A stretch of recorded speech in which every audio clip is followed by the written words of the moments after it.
Hi everyone welcome back to my channel. ഇന്ന് നമുക്ക് ആദ്യമായിട്ട് 6 മാസമുള്ള ഒരു കുഞ്ഞുവാവയ്ക്ക് കൊടുക്കാൻ പറ്റിയൊരു സോളിഡ് ഫുഡ് തയ്യാറാക്കാം. ഒരു ആപ്പിൾ തൊലി കളഞ്ഞ് ഇതുപോലെ കട്ട് ചെയ്ത് സ്റ്റീം ചെയ്തെടുക്കുക. ഒരു 6-7 മിനിറ്റ് സ്റ്റീം ചെയ്താൽ മതിയാവും. ബ്ലെൻഡറിലോ അല്ലെങ്കിൽ മിക്സിയുടെ ജാറിലോ വെക്കുക.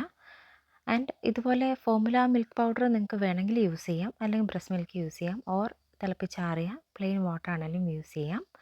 ഒരു ലൂസ് കൺസിസ്റ്റൻസി ആണ് വേണ്ടത്, ഒരുപാട് തിക്കാവരുത്. ആദ്യമായിട്ട് കൊടുക്കുന്നതായതുകൊണ്ട് കുറച്ച് ലൂസ് കൺസിസ്റ്റൻസിയിൽ വേണം കൊടുക്കാനായിട്ട്. എന്നിട്ട് എല്ലാം കൂടെ നന്നായിട്ടൊന്ന് ബ്ലെൻഡ് ചെയ്ത് തരിയില്ലാതെ കട്ടയില്ലാതെ ബ്ലെൻഡ് ചെയ്തെടുക്കുക.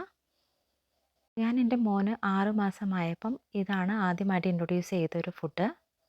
മോൻ്റെ പീഡിയാട്രീഷ്യൻ പറഞ്ഞത് 6 മാസം തികഞ്ഞതിന് ശേഷം മാത്രം ഫുഡ് കൊടുത്താൽ മതി എന്നാണ്, അല്ലെങ്കിൽ ചില ഫുഡിനൊക്കെ അലർജി ഉണ്ടാകും എന്നിങ്ങനെ പറഞ്ഞു. അപ്പോൾ അതുകൊണ്ട് 6 മാസം കറക്റ്റ് ആയതിന് ശേഷമാണ് ഞാൻ ഫുഡ് കൊടുത്തത്.